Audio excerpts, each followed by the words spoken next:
Hello student, आज हम मुगल सम्राट शाहजहाँ के विद्वान पुत्र दारा शिकोह के बारे में पढ़ेंगे, जो हमारी संस्कृत की 12वीं की कक्षा की पाठ्य पुस्तक से लिया गया है। मुगल सम्राट शाहजहाँ के विद्वान पुत्र दारा शिकोह संस्कृत तथा अरबी भाषा के तत्कालीन विद्वानों में अग्रगण्य थे। समुद्र संगम दारा शिकोह द्वारा रचित प्रसिद्ध है। इसी ग्रंथ में पृथ्वी निरूपणम के अंतर्गत उन्होंने पर्वतों, समुद्र, द्वीप आदि का विशिष्ट शैली में वर्णन किया है। उसी वर्णन के कुछ अंश यहाँ भूविभागा पाठ में भी प्रस्तुत किए गए हैं।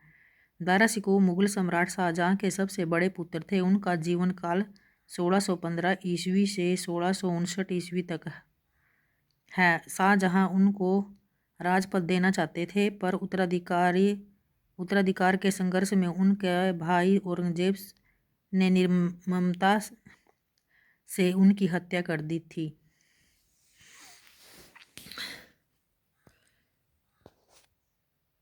दारा शिकोह ने अपने समय के श्रेष्ठ संस्कृत पंडितों, ज्ञानियों और सूफी संतों की सत्संगति में वेदांत और इस्लाम के दर्शन का गहन अध्ययन किया।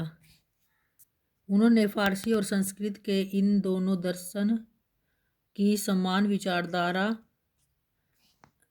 इसको लेकर विपुल साहित्य लिखा। फारसी में उनके ग्रंथ हैं सारीनतुल औलिया, सकीनतुल औलिया, हसनातुल आरफीन, तरीक़तुल हकीकत, रिसाल ए हकनुमा, आलमे नासूद, आलमे मलकुत।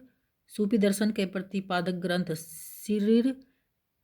सिर ए अकबर, उपनिषदों का अनुवाद, श्रीमद् भगवत गीता और योग वशिष्ठ का भी फारसी भाषा में उन्होंने अनुवाद किया।